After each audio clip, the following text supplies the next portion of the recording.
Alvear presidente. Ascenso del fascismo en Italia. Firpo Dempsey, la pelea del siglo.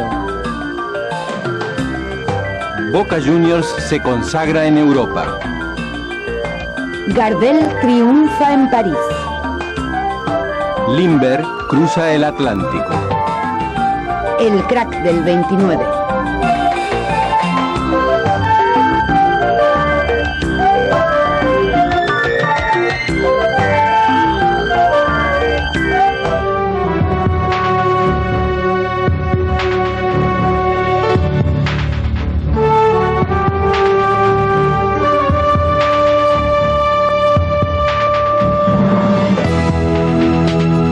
El 14 de agosto de 1920 se inauguraron en Amberes los séptimos Juegos Olímpicos, los primeros después de la Primera Guerra Mundial. El barro de las trincheras aún estaba fresco. Los países vencidos no fueron invitados y los vencedores enviaron equipos reducidos.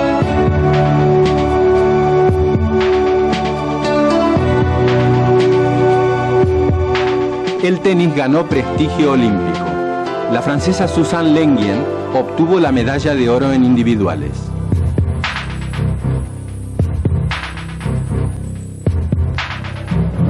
El norteamericano Frank Looms ganó la carrera de 400 metros valla.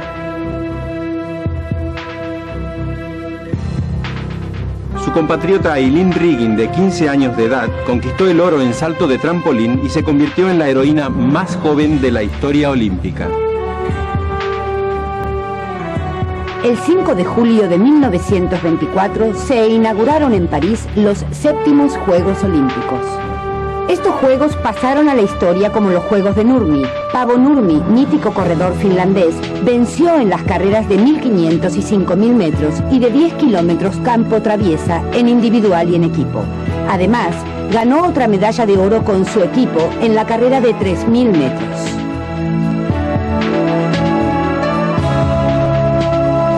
Alvin Stenrose, compatriota de Nurmi, ganó el oro en la maratón.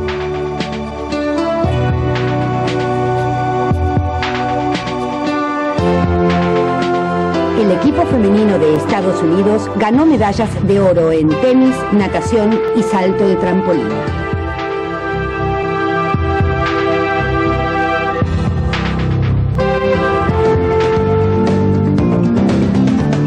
Tras la Primera Guerra Mundial, una nueva oleada inmigratoria llega a la Argentina. Se celebra la primera edición del Festival de Música de Salzburgo. Adolf Hitler se convierte en presidente del Partido Nacional Socialista Alemán. Sintiéndose marginadas de los Juegos Olímpicos, las mujeres organizan en Montecarlo su propia competición.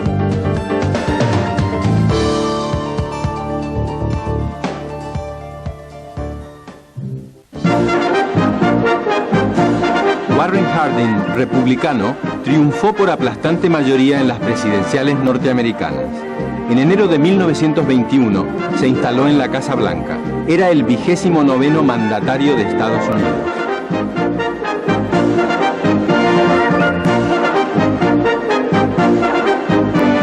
oferta electoral había sido back to normalcy, vuelta a la normalidad. Era lo que todos los norteamericanos querían, vivir tranquilos sin grandes complicaciones internacionales. El rechazo del Tratado de Versalles de 1919 y de la Sociedad de las Naciones formó parte de la oferta republicana. Para Harding, lo principal era revitalizar la economía. Reducir los impuestos y proteger la industria nacional era lo prioritario. La aplicación de estas medidas se tradujo en una mayor prosperidad económica. Los norteamericanos ganaban más, compraban más y, por supuesto, eran felices.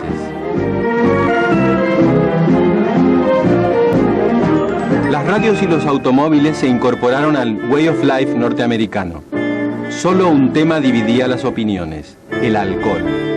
Desde principios de 1920 había quedado prohibido producir, vender y consumir bebidas con una graduación alcohólica superior al 0,5%. Los adalides del prohibicionismo eran los protestantes del sur, que veían en el alcohol al demonio y querían salvar los viejos valores de la fe, la disciplina y el trabajo.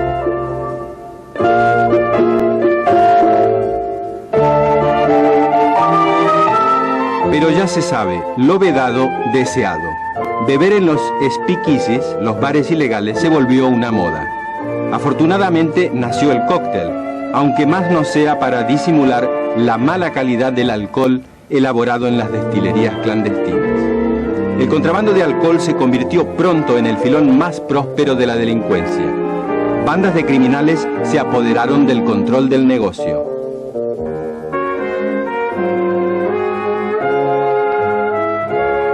Surgieron los primeros imperios de gángsters, como el de Al Capone, que controlaba la ciudad de Chicago.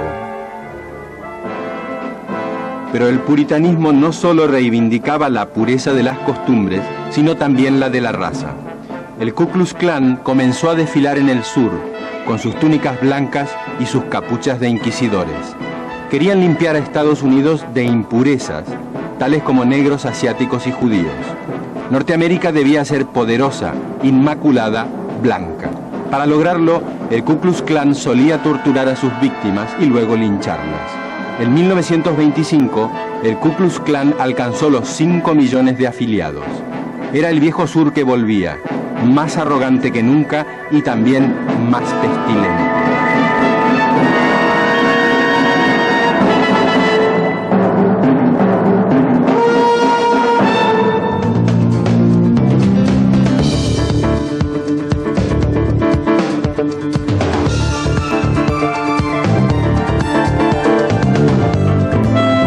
En 1916 se inició el mandato de Hipólito Yrigoyen, elegido por las mayorías. En 1922, Yrigoyen traspasó el gobierno a Marcelo T. de Alvear, también vencedor en las urnas.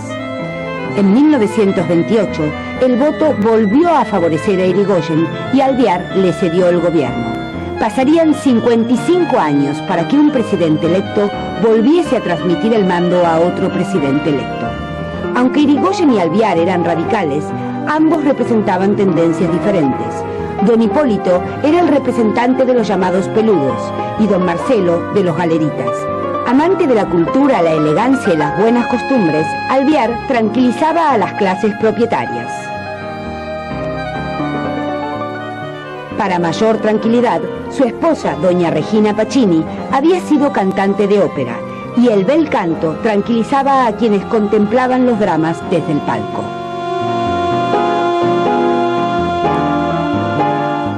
Alvear limitó la creación de nuevos empleos públicos, supo cuidar las relaciones con los políticos y no dispuso intervenciones federales por decreto.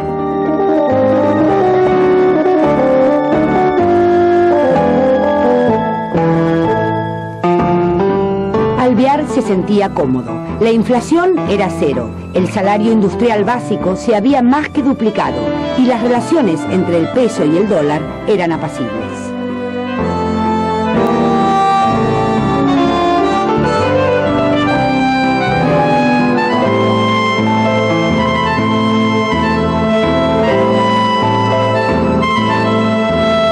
Desde 1926, el yrigoyenismo se hizo fuerte en los comités y esgrimió la nacionalización del petróleo. En 1928, la victoria de Irigoyen fue 3 veces notable, por la alta participación ciudadana, por alcanzar el 60% de los votos y por triunfar desde el llano sin la bendición de Alvear. La visita del presidente Hoover confirmó el interés de Estados Unidos por la Argentina, pero la vuelta del peludo al gobierno fue vista por los conservadores como el regreso de la chusma. En 1930 sonó la hora de la espada. El país tardaría décadas en recuperarse de aquel golpe. El 15 de agosto de 1922, Ireneo Leguizamo debuta en Palermo. Los peones de la Patagonia inician una huelga. El gobierno le encarga reprimir al teniente coronel Varela. La Patagonia, hasta entonces solo inhóspita, se volvió trágica. Howard Carter descubre en Egipto la tumba de Tutankamón en el Valle de los Reyes.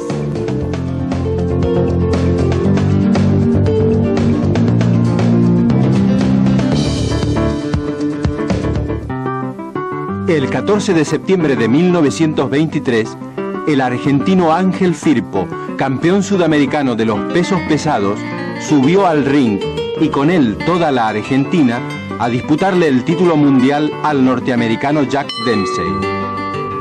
El combate, realizado en el estadio Polo Grounds de Nueva York, estaba pactado para 15 rounds. Solo duró un round y medio. Para los argentinos aún sigue siendo un golpe bajo. Pero volvamos a aquella noche. La pelea entera fueron estos pocos minutos que ahora estamos viendo en su totalidad.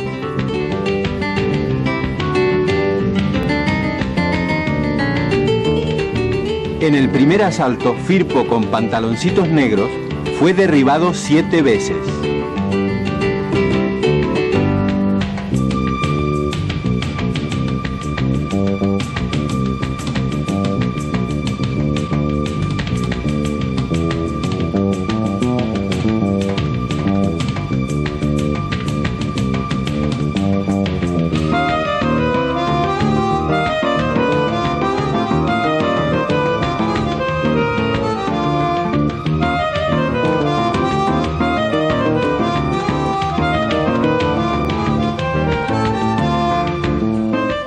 Firpo cae, pero no tira la toalla y se vuelve a levantar.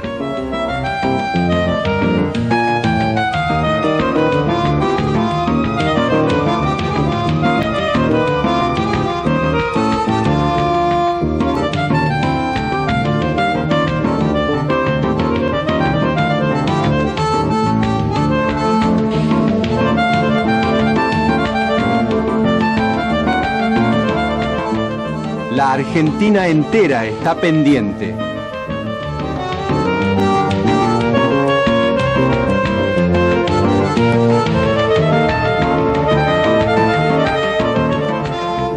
Pero de pronto, Firpo proyectó a Dempsey fuera del ring.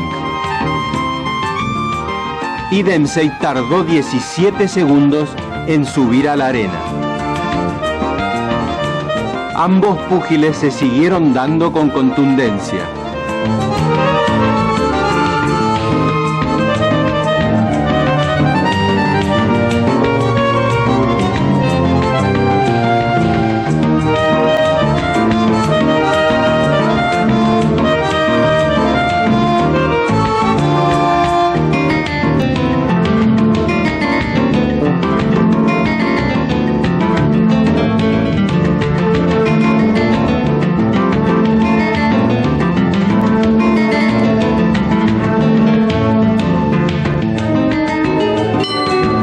Segundo round. Firpo asesta un swing de derecha. Dempsey lo para con el hombro. Devuelve un hook de izquierda al mentón. 2 golpes de derecha a izquierda al cuerpo. Firpo sangra por la boca. Dempsey busca a Firpo. Lo acorrala contra las cuerdas. Lo derriba. Increíble. Firpo se levanta. Dempsey lo lleva al centro. Hook de zurda corto, uppercut de derecha, 57 segundos, Firpo cae. Knockout. El árbitro, el norteamericano John Gallagher, le da la victoria a Dempsey. Muchos argentinos aún se preguntan cómo y por qué.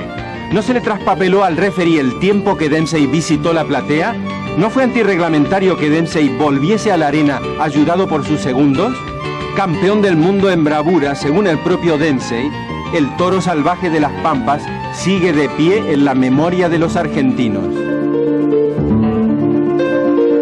34 mujeres se presentan como candidatas al Parlamento británico. El Partido Laborista triunfa por primera vez en las elecciones británicas. Con las autocaravanas, los norteamericanos descubren el placer de las vacaciones al aire libre.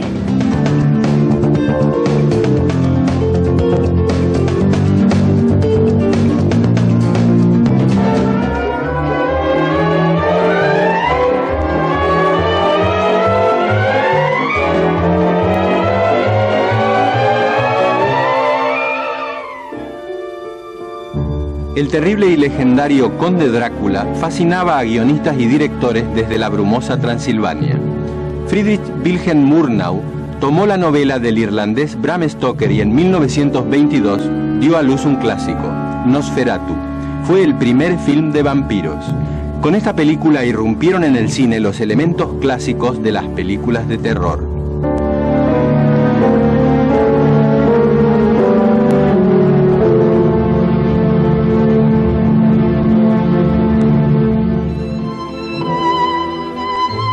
Rodolfo Valentino, rey en la pantalla y en el corazón de las mujeres, alcanzó la gloria con El Águila, rodada en 1925.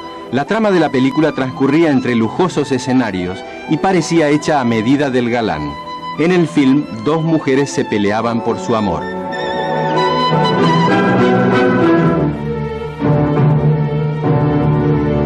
El acorazado Potemkin pasó a la historia como una de las cumbres del cine.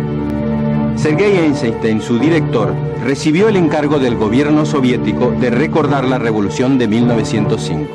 Las escenas de masas requirieron gran cantidad de extras. El pueblo de Odessa participó con entusiasmo en la filmación de la película. Eisenstein filmó el acorazado Potemkin siguiendo la cadencia de las antiguas tragedias griegas.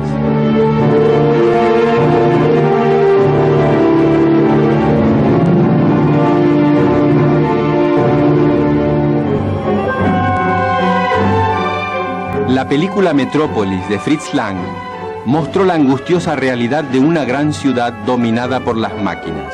Los costos de filmación llevaron a la empresa cinematográfica UFA al borde de la quiebra.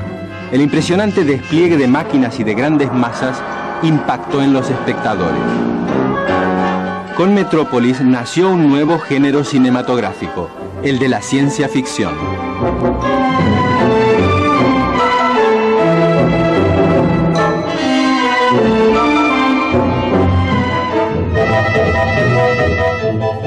El cine aún era mudo, pero gracias a Buster Keaton ya reía. En la película El maquinista de la General, Keaton demostró que para hacer reír había que ser también un excepcional actor.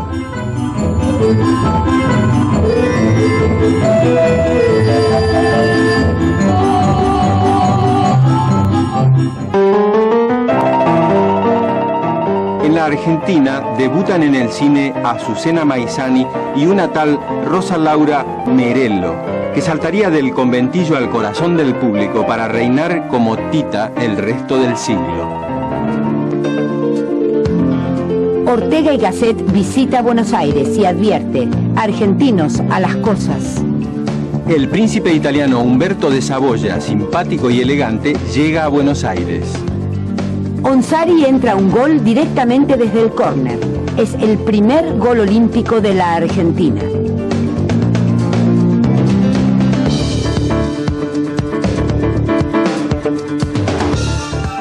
No era cosa de hombres preocuparse por la pinta, aunque el Lenghi y el Fungi algo decían. En 1924, el farmacéutico argentino Brancato lo cambió todo.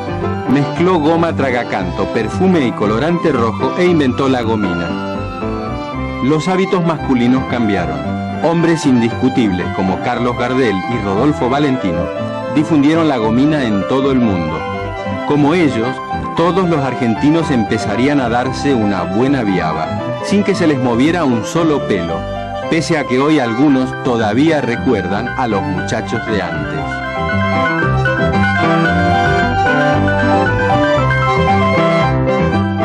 Para agravar la crisis de valores, la Gillette lanzó en la Argentina la maquinita de afeitar con hojitas recambiables. Llegaron a hacerse concursos de afeitadas. Los campeones se rasuraban en menos de 30 segundos. Más de un guapo puso las barbas en remojo.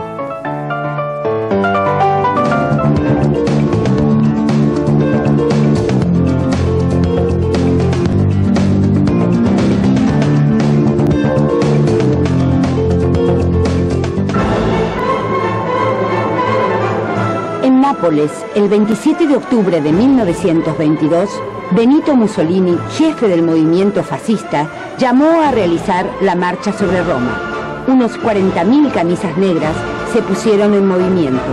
Hubiese sido fácil detenerlos, pero los altos círculos del Estado prefirieron hacer la vista gorda.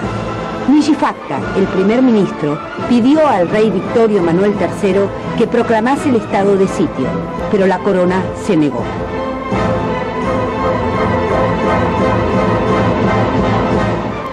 Para que nadie dudase de sus gustos, Víctor Manuel nombró a Mussolini primer ministro. El ascenso de Mussolini había comenzado en marzo de 1919, cuando fundó los Fasci de Combattimento, un movimiento paramilitar que decía ser anticapitalista y al mismo tiempo antisocialista. La crisis económica, el malestar social y las huelgas sirvieron de excusa para el auge del fascismo. Los violentos ataques de los fascistas contra la izquierda en el verano de 1920 atrajeron a un sector de las temerosas capas medias, ansiosas de orden. En pocos años, con el apoyo de la policía y el ejército, los Fasci se convirtieron en un movimiento de masas.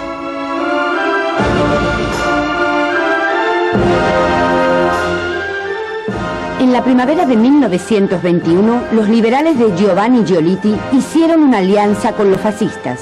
Ello le permitió a Mussolini conquistar 35 de los 535 escaños del Parlamento. Eran pocos diputados, pero se hacían oír.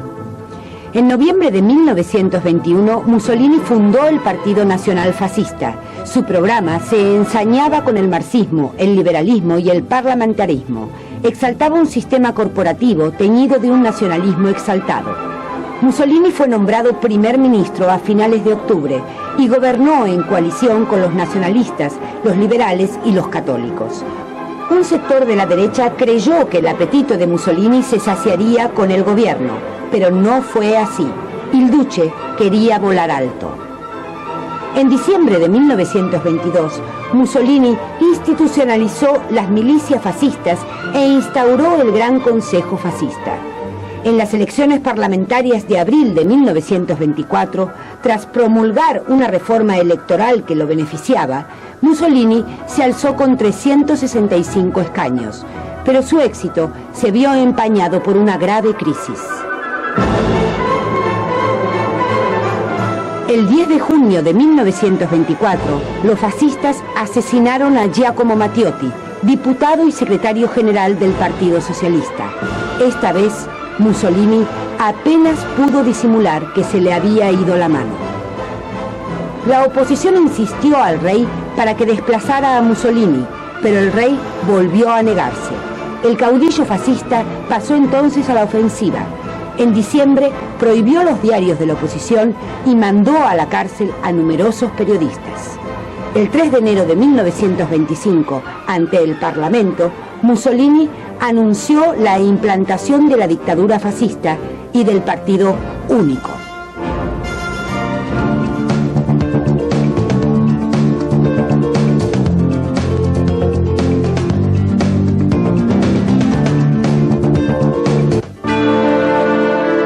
El 21 de enero de 1924, Vladimir Ilich Lenin falleció en Gorki. A finales de 1917, Lenin había liderado la primera revolución socialista de la historia, pero el poder soviético tardó en consolidarse.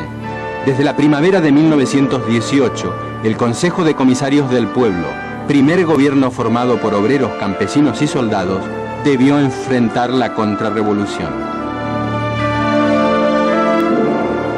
Los llamados blancos contaban con ayuda de Gran Bretaña, Francia, Japón, Checoslovaquia y Estados Unidos.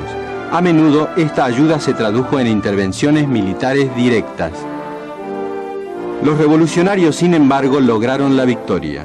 El Ejército Rojo, fundado por Trotsky e integrado por obreros, campesinos y soldados del antiguo ejército zarista, derrotó a los contrarrevolucionarios.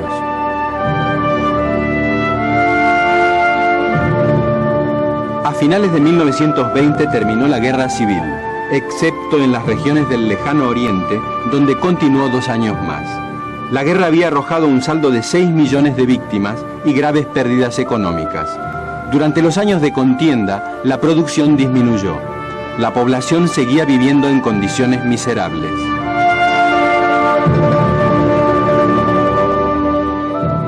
En el invierno de 1920 y 1921, el descontento por el hambre y el frío se tradujo en huelgas y manifestaciones contra el poder soviético. El 28 de febrero de 1921, los marineros de la Aurora, que en 1917 habían tomado el Palacio de Invierno zarista, se amotinaron. Lenin ordenó aplastar la rebelión, pero no pudo ignorar el descontento popular. En marzo de 1921, durante el 10º Congreso del Partido Comunista, Lenin dio un golpe de timón. Introdujo la nueva política económica. La NEP intentó combinar la iniciativa privada con la planificación socialista. Las empresas pequeñas volvieron a manos privadas, mientras se mantuvo el control estatal sobre las grandes empresas. Fueron autorizadas algunas inversiones extranjeras, pero el crecimiento económico se haría esperar. La sequía y las malas cosechas ensombrecieron el verano de 1921. La hambruna afectó a millones de personas. Solo a partir de 1923, la economía comenzó a recuperarse. Pero Lenin ya no pudo disfrutarlo. En mayo de 1922 había sufrido un ataque cardíaco. Un nuevo ataque en marzo de 1923 le provocó una parálisis parcial y le hizo perder el habla. Hasta 4 años después de su muerte, la economía no alcanzó el nivel de antes de la guerra. Grigori Zinoviev, Lev Kamenev y Joseph Stalin, una troika en la que pronto se impondría Stalin, fueron los sucesores de Lenin.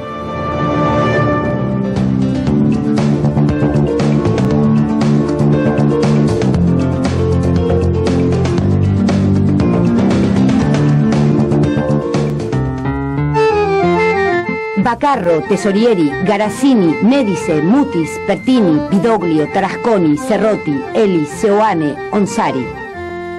El 4 de febrero de 1925, Boca Juniors partió rumbo a Europa a bordo del Formosa. En el puerto se reunió una multitud para despedirlo. No solo la mitad más uno, sino todo el país estaba embarcado en la gira.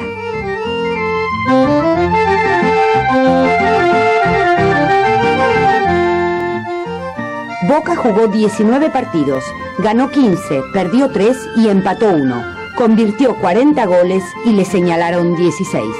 Américo Tesorieri y el capitán Alfredo Eli fueron los entrenadores de sus propios compañeros. La gira duró 5 meses. Los jugadores percibieron un viático de 10 pesos diarios, menos de $25. Volvieron de las Europas millonarios de gloria y Boca Juniors se ensanchó en el corazón de la hinchada. Entre marzo y abril de 1925, Einstein visita Buenos Aires y es recibido con todos los honores. En 1925, Canaro en París inaugura el Cabaret Florida. Un tango glorioso inmortalizará esa gira. En Estados Unidos nace una moda acrobática, saltar desde los rascacielos.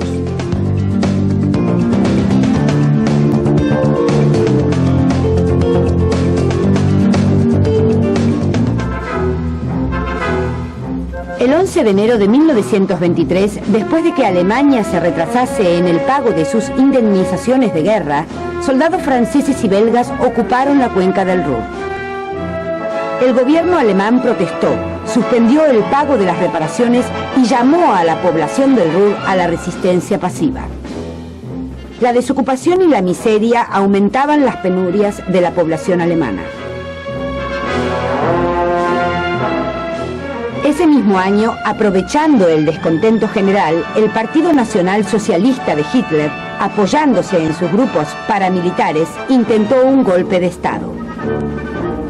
El 9 de noviembre, Hitler y sus seguidores desfilaron por el centro de Múnich. La policía los detuvo. El golpe de Estado fracasó y el partido nazi fue ilegalizado. Por el momento, la República Democrática de Weimar logró salvarse. Hitler salió en libertad 8 meses más tarde.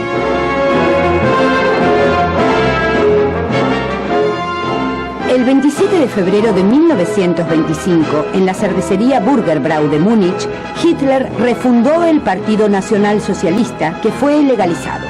Los nazis fueron creando las diversas secciones del partido.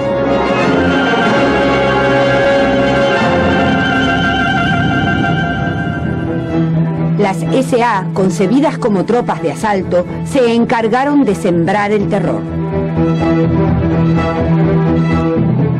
En mayo de 1928, los nazis participaron por primera vez en las elecciones.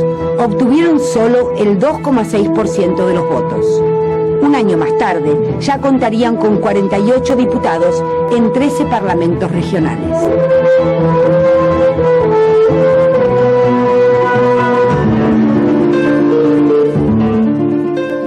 En Nuevo México se descubren importantes yacimientos arqueológicos mayas. Hitler publica Mi lucha. Sale al mercado la primera cámara fotográfica Leica.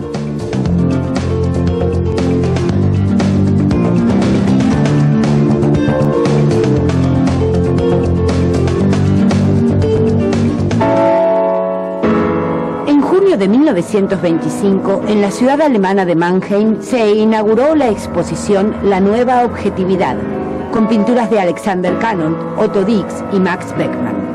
Después de las abstracciones del expresionismo, este grupo devolvió al público la presencia del mundo objetivo, tendencia que tuvo en George Grosz uno de sus principales representantes.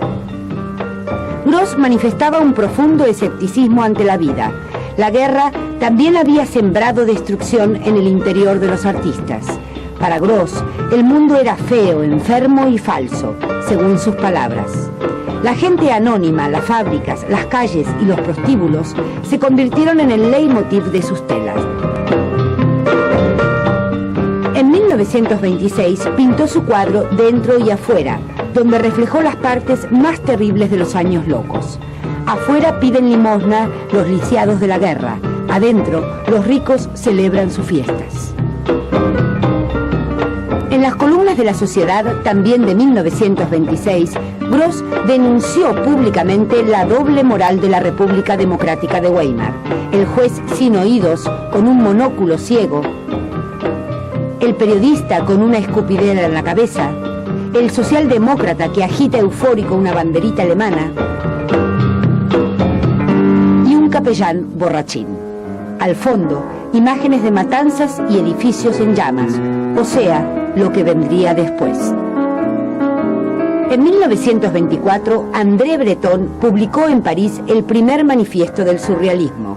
Con influencias de Freud y Marx, reivindicaba la imaginación, los sueños, el inconsciente, el automatismo de la creación y un cambio revolucionario de la sociedad.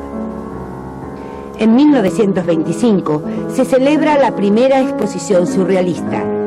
De Chirico, Klee, Otto Dix, Max Ernst, Man Ray, Joan Miró, Picasso, Salvador Dalí y Magritte se unen al movimiento. En Londres se inventan medias que no se corren y el que no corre, vuela. Reza Pahlavi es coronado Shah de Persia.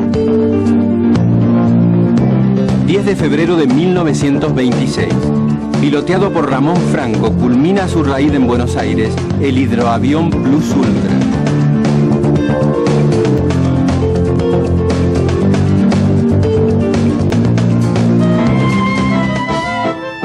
Carlos Gardel ancla en París y deslumbra a la ciudad luz. El tango adquiere carta de ciudadanía mundial y su culto se convierte en una moda de los años locos. En los grandes salones, el tango marca la frontera entre la elegancia y la osadía. Al fin y al cabo, esa voz entradora que abre todas las puertas es la de un morocho del abasto. Para tu pelo una cinta que llevo escondida de lindo color, para tus labios mi antojo y para tus ojos un claro cristal. Gardel deja París y cruza el Atlántico. Al otro lado del charco, al morocho, lo esperan las rubias de New York. Las Mary y las Peggy de Hollywood le sonríen. La argentina siente que los rascacielos se inclinan ante su ídolo. El zorzal seduce al águila. Look, New York. New York. Mary, Peggy, Betty, Julie, rubias de New York, cabecitas adoradas que vienen del amor, dan envidia a las estrellas, yo no sé vivir sin ellas. Mary, Peggy, Betty, Julie, de la en flor.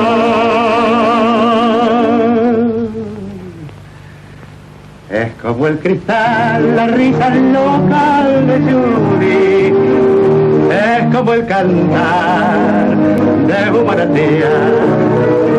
Curva mi soñar el dulce hechizo de Peggy, un mirar azul.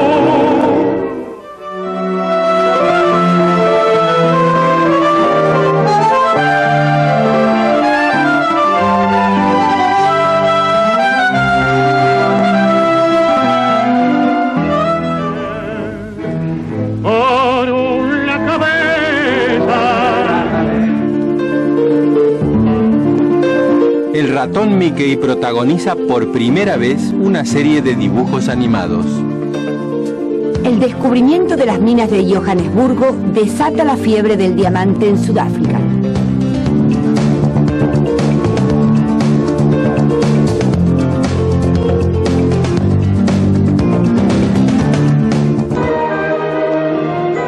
El 21 de mayo de 1927, la gente se dio cita en el aeropuerto Le Bourget, cerca de París.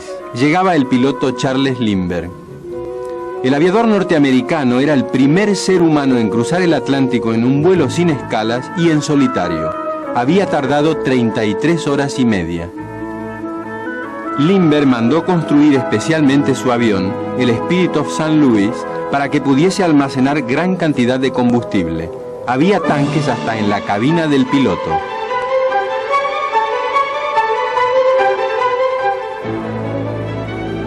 En mar abierto, Lindbergh se encontró con un frente de tormentas de nieve.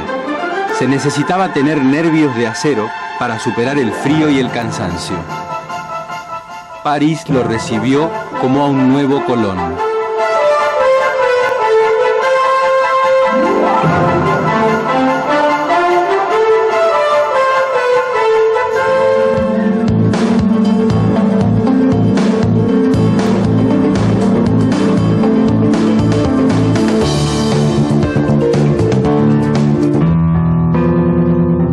Andalucía fue fuente de inspiración para los escritores de la generación del 27. Les unía la pasión por las formas poéticas populares y al mismo tiempo por la estética más vanguardista. Federico García Lorca fue uno de los grandes voces de esta generación. Su romancero gitano resonó en toda España y América Latina. Los temas gitanos, tratados con una gran sensibilidad, dieron fuerza a sus imágenes poéticas. Otro gran poeta de la generación fue Rafael Alberti, también andaluz. En 1925 obtuvo el Premio Nacional de Literatura. Su libro, El poeta en la calle, asombró por su delicadeza expresiva y su preocupación social. El libro anunciaba al poeta que durante la Guerra Civil recorrería el frente recitando para los soldados de la República. Rafael Alberti también incursionó en el cine, actuando en una película filmada por el cineasta Jiménez Caballero. Otros integrantes de la generación del 27 fueron Gerardo Diego, Dámaso Alonso, Vicente Alexandre, que ganaría el Nobel en 1977, Jorge Guillén y los novelistas Max Aub y Rosa Chazelle. Entre tanto, Erich Maria Remarque escribió Sin novedad en el frente. La novela fue un éxito mundial. Su descripción descarnada de la guerra convirtió al libro en bandera del pacifismo. La literatura de habla inglesa vivió un momento de esplendor. En 1922, James Joyce publicó El Ulises. Su plasmación literaria del flujo de la conciencia revolucionó la técnica narrativa. En los años 20 también se destacaron obras como El Gran Gatsby de Francis Scott Fitzgerald y Manhattan Transfer de John Dos Passos. También ganaron altura escritores como William Faulkner y Ernest Hemingway. En la Argentina, en una etapa de esplendor para las letras, Boedo y Florida amagan un enfrentamiento entre la ética y la estética, pero Roberto Arlt demostrará en 1926 que la literatura argentina ya es un juguete rabioso, y en 1929 lo ratificará con Los Siete Locos. El joven Jorge Luis Borges publica en 1923 Fervor de Buenos Aires, su primer libro. Conrado Nale Roxlo también se estrena en 1923 con El Grillo, su primer libro de poemas. En 1924, Benito Lynch saca a luz El Inglés de los Huesos. En 1926, Ricardo Guiraldes se despide de Don Segundo Sombra, como quien se desangra. Con Los Desterrados, Horacio Quiroga se revela en 1925 como uno de los grandes narradores de América. Alberto Bacareza se encargará de levantar el telón y recordarle al país que tu cuna fue un conventillo.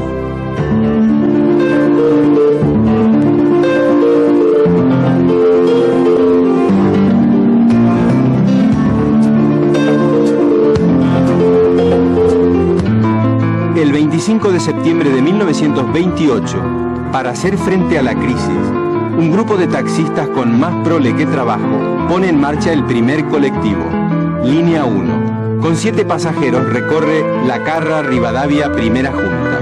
El boleto 20 centavos, 10 más que el tranvía.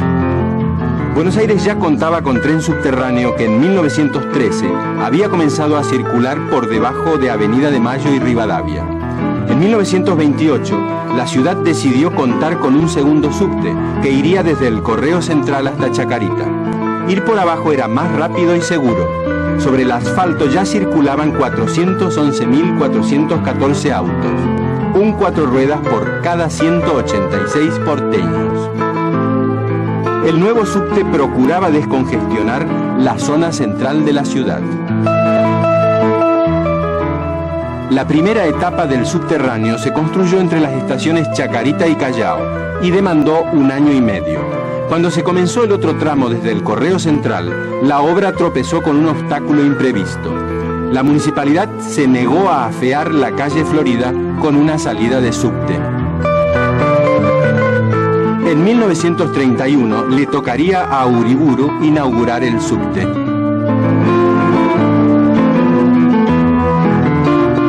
En la estación Agüero, hoy Carlos Gardel, se hizo un desvío que llegaba hasta los subsuelos del mercado de Abasto. En Chacarita se acoplaba un vagón con verduras que en Agüero se desenganchaba para descargarlo en el mercado.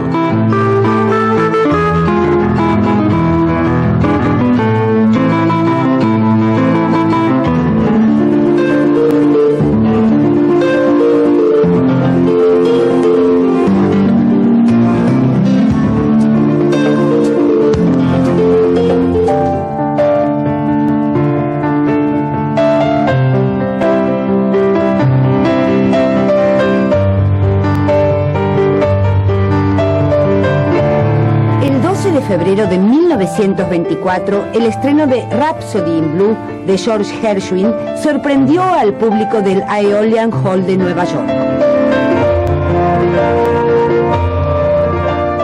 Gershwin, a los 25 años, ya era conocido como compositor de canciones, pero aspiraba a ser admitido en los círculos de la llamada música culta. Cuando recibió el encargo de escribir algo de jazz, sintió que le llegaba la oportunidad.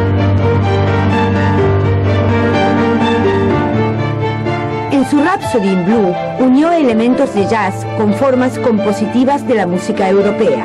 Así nació el jazz sinfónico. El entusiasmo del público convirtió a Gershwin en uno de los compositores más populares del siglo. El jazz, sin romper con sus raíces negras del sur norteamericano, se estableció en Chicago. Compositores blancos incursionaron en ese nuevo universo musical. La libertad interpretativa y el margen amplio para la improvisación difundieron al jazz en todo el mundo. Entre los grandes músicos de Chicago figuró pronto el trompetista Louis Armstrong. Su extraordinario talento lo convirtió en todo un modelo para muchos intérpretes.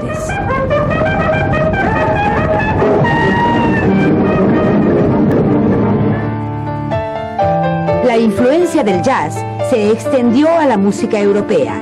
En agosto de 1928, el público de Berlín aplaudió la ópera de 3 centavos de Bertolt Brecht y Kurt Weill. En su obra, Brecht lanzaba sus críticas contra el mundo burgués. Delincuentes, mendigos, prostitutas y personajes de dudoso abolengo se adueñaron del escenario. La gente comenzó a silbar por las calles las pegadizas melodías de Weill. Con el tiempo, la ópera de 3 centavos se convertiría en uno de los clásicos del siglo.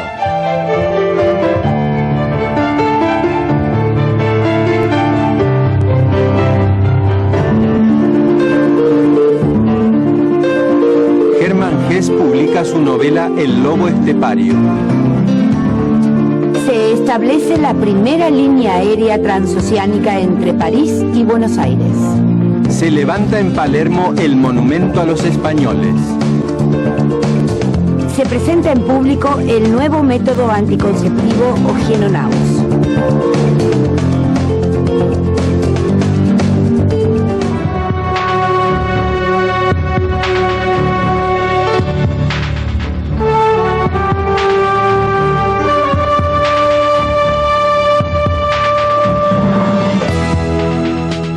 El 28 de junio de 1928 se inauguraron en Ámsterdam los 9º Juegos Olímpicos.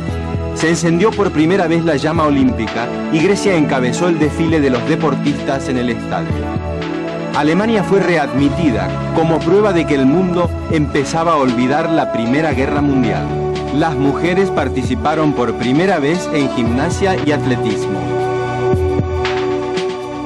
La norteamericana Elizabeth Robinson ganó la carrera de 100 metros en 12,2 segundos.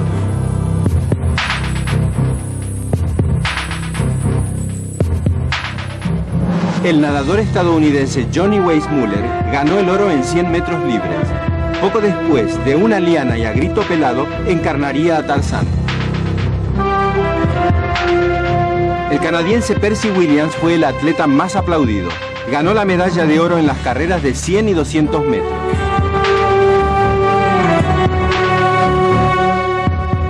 El nadador argentino Alberto Zorrilla ganó el oro en los 400 metros y timoneada por el piloto olímpico Manuel Nolo Ferreira, la Argentina ganó la medalla de plata en fútbol.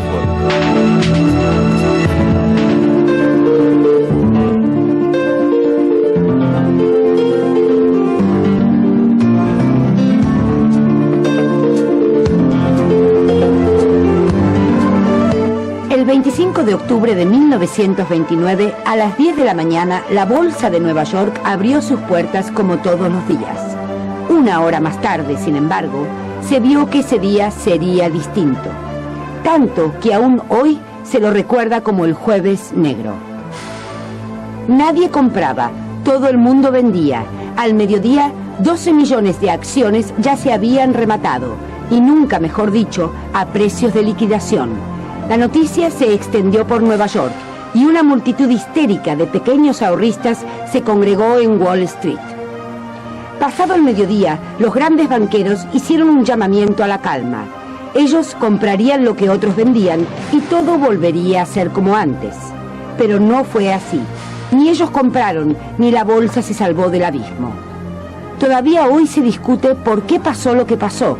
A comienzo de los años 20, Estados Unidos vivía una buena coyuntura económica.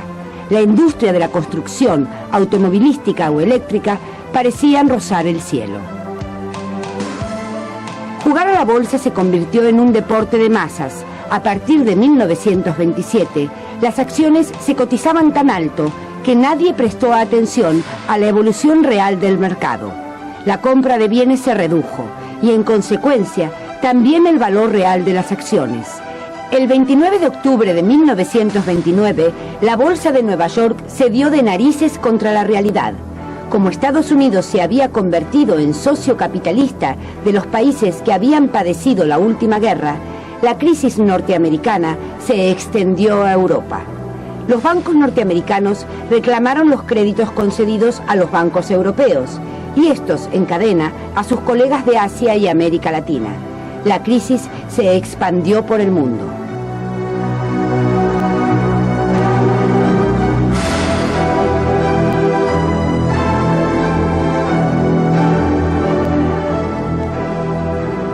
Más de 30 millones de personas se quedaron sin trabajo. En Europa, la desocupación fomentó el auge de la ultraderecha. En Alemania, a paso de ganso, avanzó el nazismo.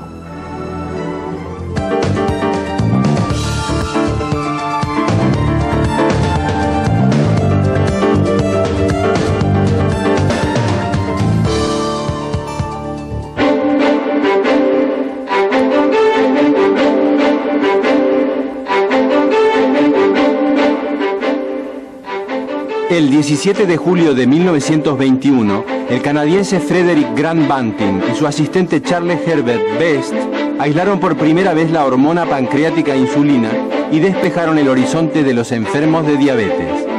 Los investigadores ya habían descubierto en el siglo XIX la relación entre la diabetes y el páncreas. Los perros presentaban este síntoma después de extraerles ese órgano. Se suponía que una hormona del páncreas regulaba el nivel de azúcar en la sangre, pero no se lo había podido demostrar. Pocos días después de los primeros experimentos con perros, fue tratada la primera persona con insulina. Un chico de 13 años en coma diabético pudo salvarse de la muerte.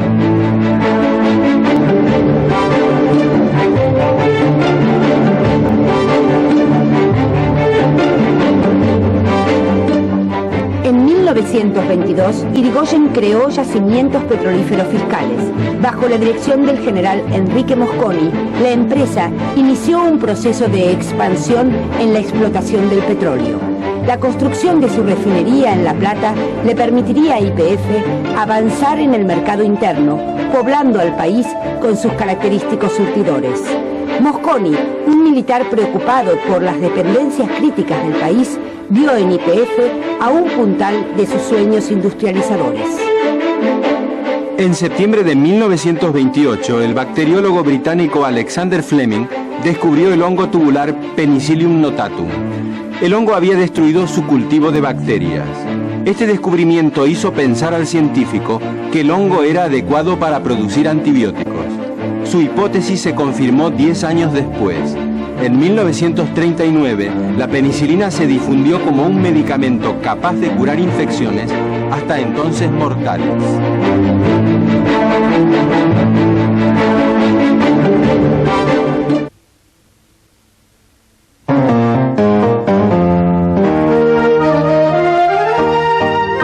De la crisis a la tragedia de Medellín.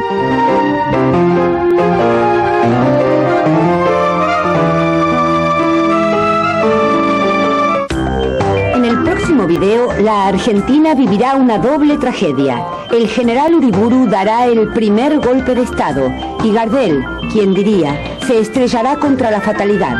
A Europa no le irá mejor. La esperanza será derrotada en España para que el horror de una nueva guerra se cierna sobre el mundo. En el cielo de Buenos Aires levitará el Cepelín. Pero casi a tiro de piedra, la batalla del Río de la Plata acercará la tormenta que ya envolvía al planeta.